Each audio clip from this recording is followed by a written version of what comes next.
Alan is having some kind of midlife crisis if he were to live to 120. Be a midlife. Alan's 60 years old. Looks good.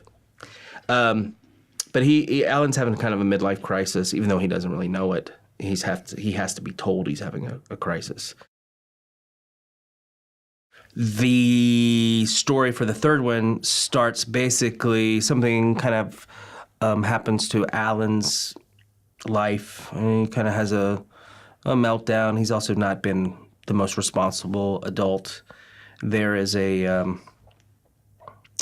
people are concerned and they try to help Alan.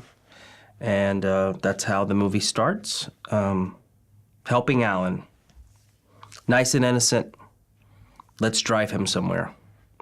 Then this Chow guy gets, he's back from the I don't know, from the east. It's neat. It's neat to be acting with John Goodman. Who wouldn't want to be acting with John Goodman? And he's funny, and I like him. He's a giggler. We went to dinner, and he giggled a lot, which I tend to do. And I like that in a grown man. And he's very grown. These movies are always physical. Todd has always had physical. This is my fourth movie with him. It's always a lot of physicality. Car chases, fights, gunshots. And that kind of stuff is fun because you're a grown man and you're living in a little fantasy world and you get to drive in a car down the highway when there's no one around, and it's neat. Right. To bring back that word. It is, it's fun. I mean, when you're a kid and you're thinking about, oh, I'd like to be in movies and stuff. I've known Ken since, God, the 90, probably 97. We would do stand-up together in coffee shops down in Culver City. And so it's we didn't think we'd ever end up in a movie, to be honest, the way we were going back then, especially together.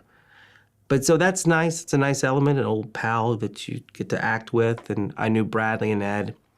Yeah, we're kind of like an old bickering family, but bickering with love. I love the jokes in this one. We got some good jokes coming your way, and there's some pretty good high-octane action stuff. And there's also emotion in this one. So I think it has a lot of, what you want to go see. You want to get a few laughs. You want to see a car crash. Is that your thing? And then, you get a couple of tearjerkers here and there. Maybe, if it's done right.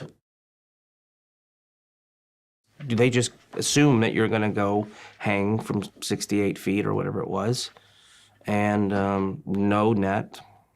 I mean, there's a harness, obviously. It's completely safe, but my irrational mind tells me that all I'm thinking about is earthquakes when I'm up there.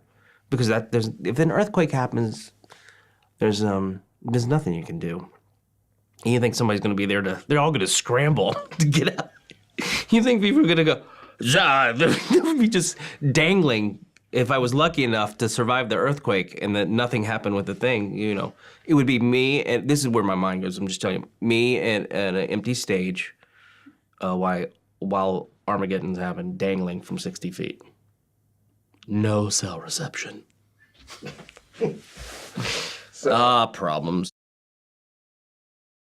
I think when you watch, it's kind of like flipping through literally with this movie, through a photo album, and it's fun to see. I probably won't watch the movies for years, but one day it'll be fun to stumble upon it, or it does. It brings good memories back. It really does.